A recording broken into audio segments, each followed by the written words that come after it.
मियाँ मिट्ठू चूरी खानी, चूरी खानी, बताओ चूरी खानी।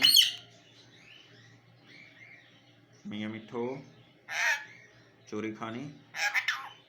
आज छुट्टी कर लें, आज रहने दो, आज रहने, आज चावल ना आपको खिलाएं, चावल ना खिलाएं, आज चावल खा लें, क्या कुछ और बना दें आपको।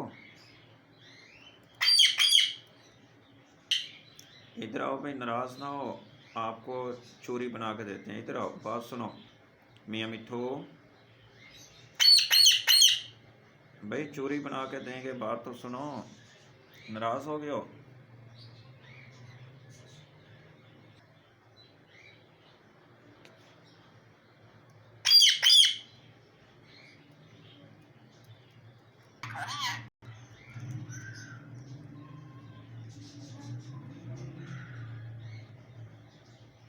मियाँ मिट्ठू चूरी,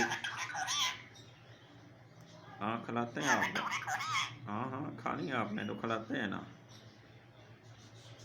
चूरी के अलावा आपको और कोई चीज़ पसंद ही नहीं है, फिर नाराज़ हो गए भाई।